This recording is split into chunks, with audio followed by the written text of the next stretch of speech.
teman-teman, kali ini bersama saya Andre Lopez kembali.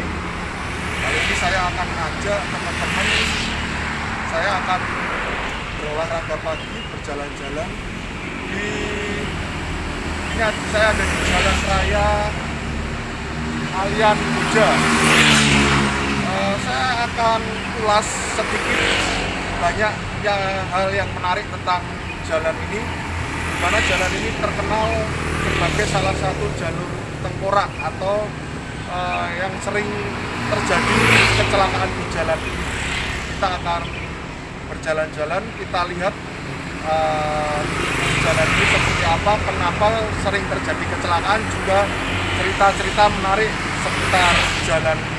Ikuti terus perjalanan saya teman-teman, dan terima kasih yang telah mensupport channel saya. Tetap bantu untuk like, komen, share, dan subscribe channel saya supaya saya bisa menampilkan hal-hal yang menarik untuk teman-teman semua. Ikuti terus perjalanan saya teman-teman.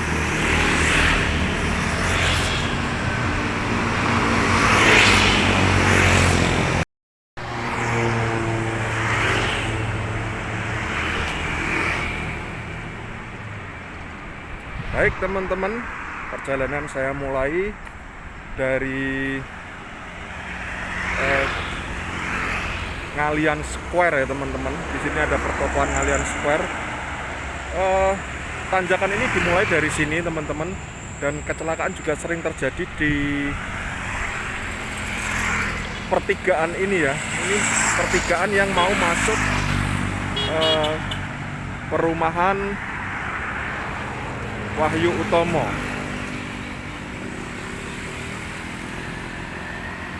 Ini posisinya teman-teman, di sana ke arah Semarang atau Pasar Ngalian, dan ini ada di pertigaan Ngalian Square atau dimulainya tanjakan Ngalian ini hingga ke nanti puncaknya ada di daerah Silayur.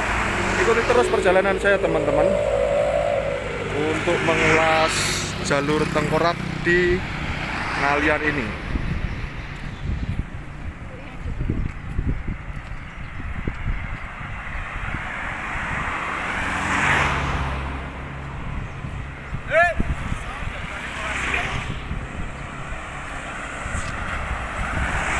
Pagi ini masih cukup sepi teman-teman, sehingga lalu lintas juga belum terlalu ramai. Kita akan menyeberang teman-teman.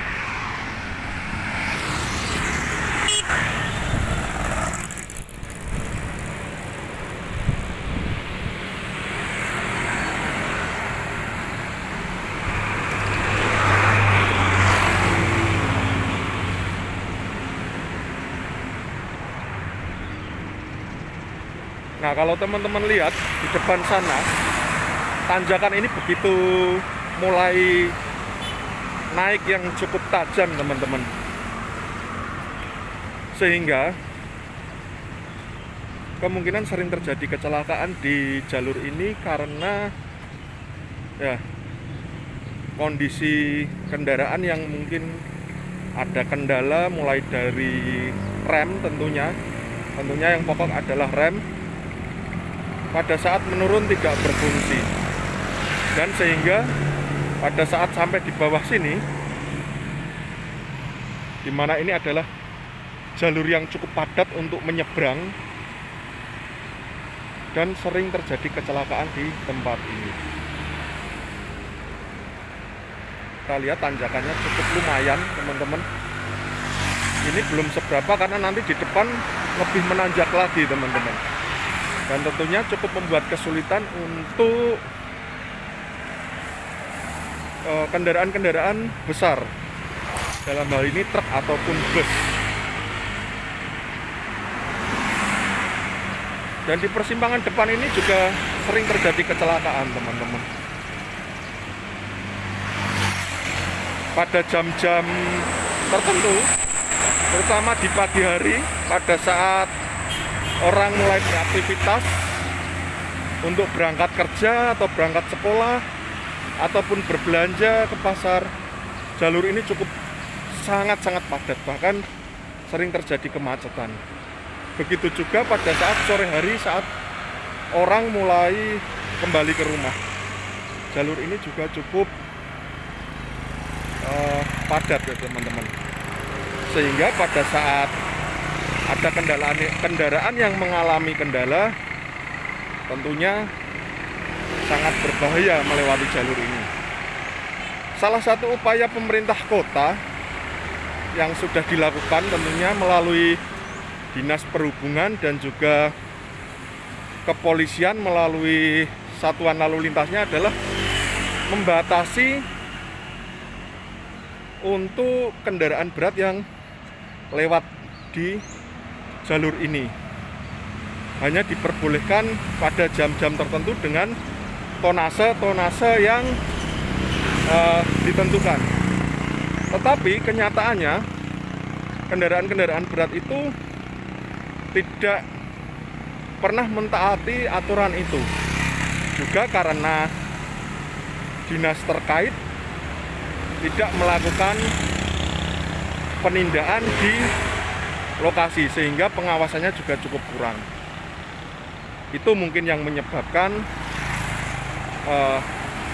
banyaknya kecelakaan yang terjadi.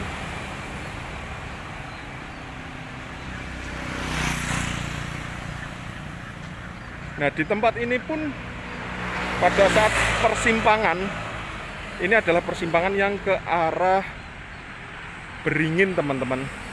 Ada sebuah daerah di Ngalian yang bernama Beringin, ini juga sering terjadi kecelakaan. Pada saat yang lalu, ini merupakan persimpangan yang dimana yang dari arah bawah ini bisa masuk langsung ke kanan, tetapi saat ini sudah ditutup dengan harapan mengurangi terjadinya kecelakaan teman-teman. Ikuti terus teman-teman perjalanan saya kali ini untuk menampilkan salah satu hal yang menarik, yaitu jalur tengkorak di Ngalian, Kota Semarang teman-teman. Kenapa disebut jalur tengkorak? Karena jalur ini sering terjadi kecelakaan yang mengakibatkan tidak hanya korban luka-luka, tetapi korban jiwa yang tidak sedikit teman-teman.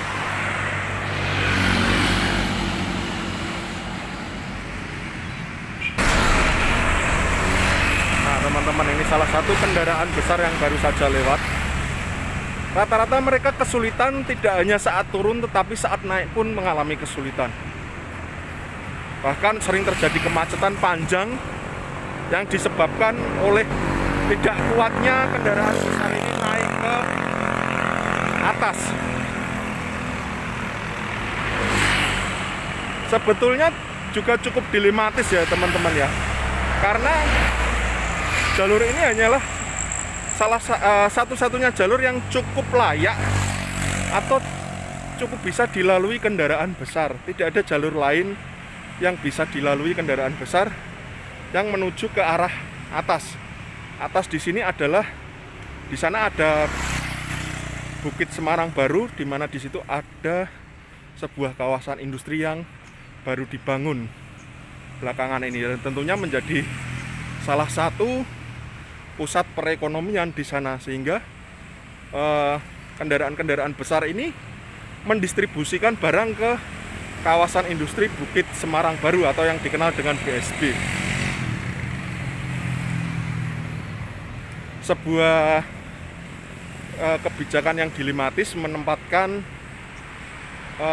kawasan industri di area atas. Tetapi ini tentunya juga sebetulnya salah satu upaya pemerintah untuk pemerataan sektor industri dan ekonomi. Hanya mungkin yang perlu ditegaskan lagi adalah aturan itu untuk berat dan untuk jam lewat kendaraan-kendaraan besar ini memang harus ditegaskan lagi supaya mengurangi angka kecelakaan di jalur ini teman-teman.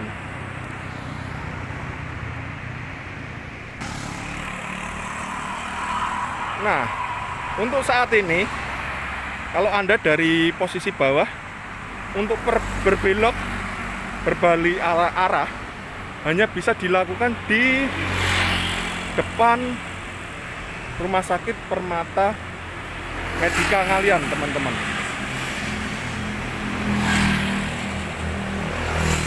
Nah, di depan Rumah Sakit Permata Medika ini pun beberapa kali terjadi kecelakaan di sini, dimana saat kendaraan menyeberang atau ingin berbalik arah, tetapi dari arah depan sana atau dari arah atas ada kendaraan yang mengalami rem blong sehingga menabrak beberapa kendaraan atau mobil yang akan berbalik arah di sini. Angka kecelakaannya cukup tinggi di jalan ini, teman-teman. Bahkan sampai sekarang pun masih sering terjadi kecelakaan-kecelakaan kecil ataupun kecelakaan tunggal yang dialami oleh pengendara.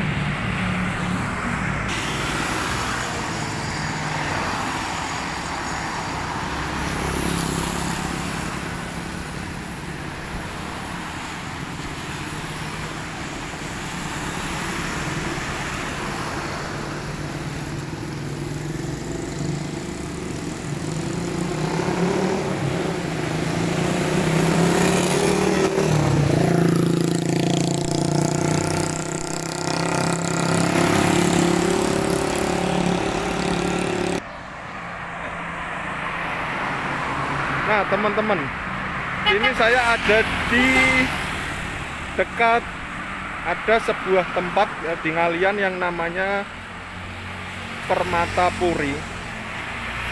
Ini pun di depan itu jalan juga sering terjadi kecelakaan di tempat itu. Beberapa waktu yang lalu juga ada sebuah truk yang mengalami remblong sehingga menabrak beberapa pengendara di depan jalan yang kita lihat ini, teman-teman. Tepatnya di depan Gapura Permata Puri. Baik, teman-teman, saya menampilkan video ini bukan untuk menampilkan hal-hal mistis ya, teman-teman ya. Karena tentunya cukup banyak beredar yang membuat video tentang hal mistis yang ada di jalan ini. Tetapi yang saya angkat di sini adalah untuk supaya kita semua berhati-hati atau memiliki kewaspadaan yang lebih tinggi pada saat kita melewati jalur ini. Karena kalau dari sisi logika manusia, jalur ini merupakan jalur yang cukup berbahaya dari sisi tanjakan. Kalau dari bawah, tanjakannya cukup curam, teman-teman, dan dari atas merupakan turunan yang cukup tajam sekali, teman-teman. Sehingga apabila teman-teman melewati jalan ini, bisa dipastikan kondisi kendaraan yang teman-teman bawa cukup baik, sehingga kita harapkan tidak mengalami hal-hal yang tidak kita inginkan. Nah, ini teman-teman yang saya sampaikan tadi, bahwa di depan Gapura Perumahan Permata Puri ini juga lumayan sering terjadi kecelakaan, karena di sini ada persimpangan menuju Perumahan Permata Puri dan pertokoan yang ada di Ngalian.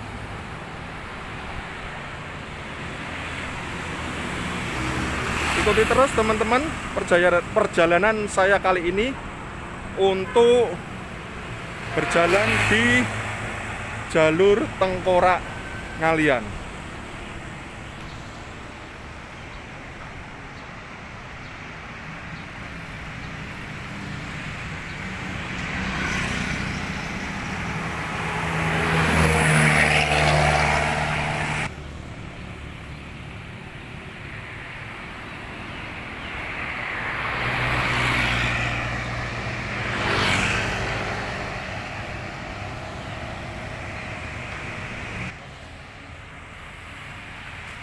Nah, teman-teman, di depan terjadi apa yang saya sampaikan tadi, bahwa kendaraan-kendaraan berat cukup mengalami kesulitan pada saat naik ke sini.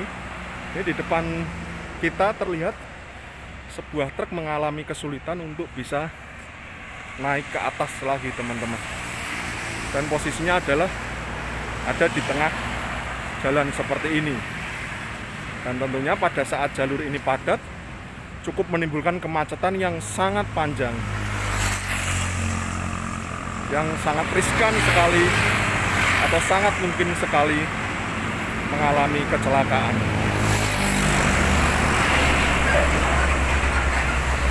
Nah, kita lihat juga ada truk yang melintas lagi teman-teman.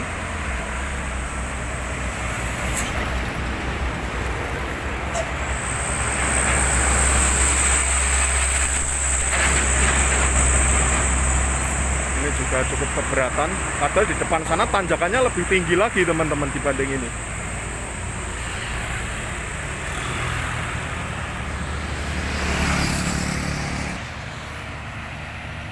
Nah, kita lihat juga teman-teman, ini ada truk dan bis beriringan. Kondisinya seperti ini teman-teman.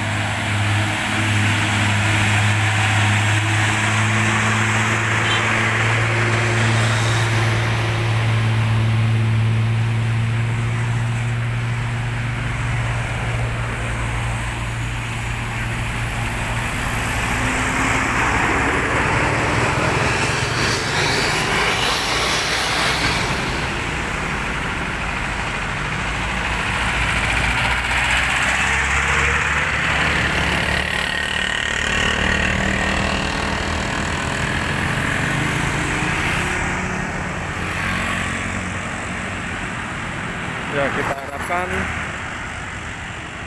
tidak terjadi apapun dengan adanya nanti pengetatan kebijakan dari dinas terkait, sehingga diharapkan jalan ini aman teman-teman. Mungkin bisa juga dilakukan pengeprasan jalan seperti yang dilakukan di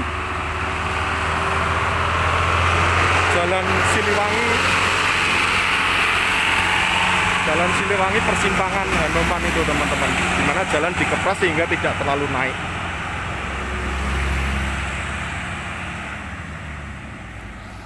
Dan di depan kita nanti akan ada tanjakan terakhir yang sangat tinggi dan turunan yang sangat curam, cukup panjang teman-teman.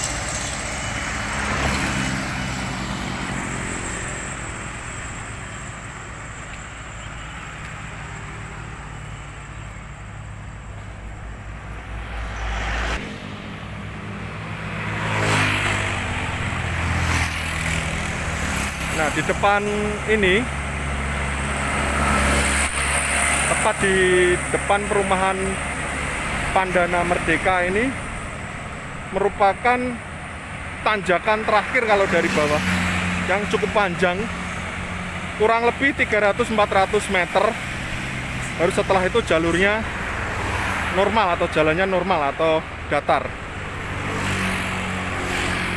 Dan ini merupakan kalau dari atas awal masalah ya teman-teman, karena di sini mulainya ada turunan tajam.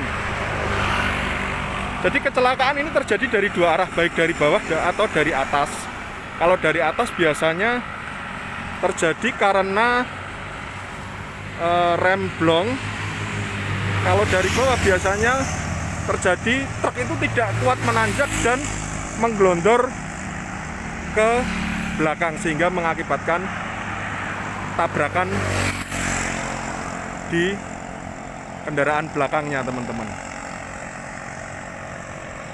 Nah, kalau kita runtut secara teknis seperti itu teman-teman, jadi kondisi jalan yang cukup naik dan turunan yang tajam sering mengakibatkan kecelakaan.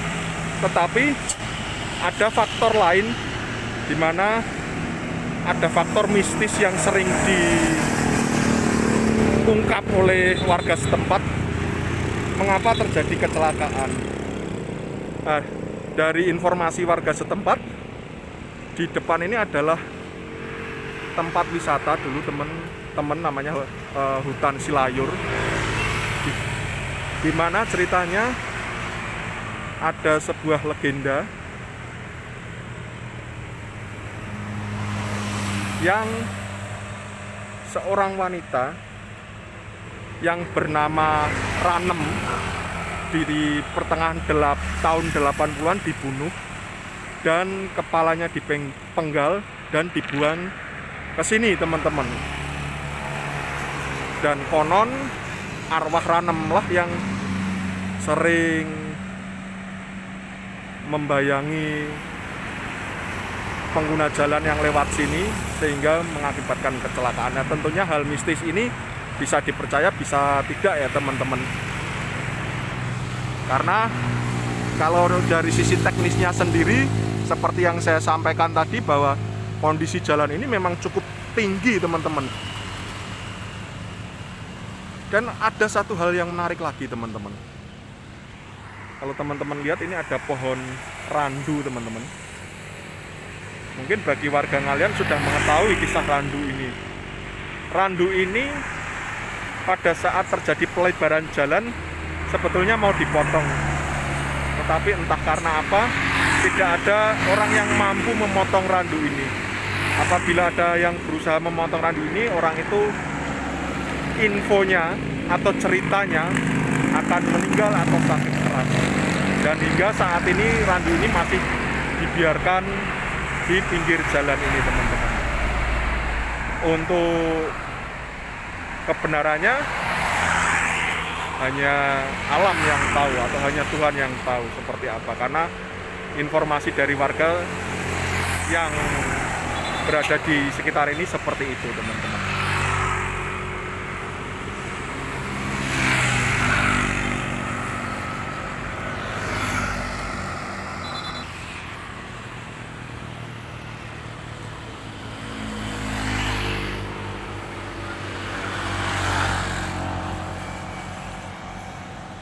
Nah teman-teman, mungkin itu yang saya sampaikan dalam video kali ini. Semoga cukup membantu teman-teman atau memberikan informasi untuk teman-teman mengenai jalur tengkorak yang ada di kalian, sehingga kita bisa lebih waspada saat melewati jalur ini. Harapan saya kita semua mendapatkan keselamatan, tidak ada halangan suatu apapun teman-teman. Baik, tetap support channel saya teman-teman supaya saya bisa menampilkan hal-hal yang menarik untuk teman-teman semua. Pesan saya masih sama, tetap jaga protokol kesehatan supaya pandemi ini segera berakhir dan kita bisa membangun Indonesia lebih baik lagi. Sampai jumpa bersama saya Andre Lopez teman-teman. Terima kasih.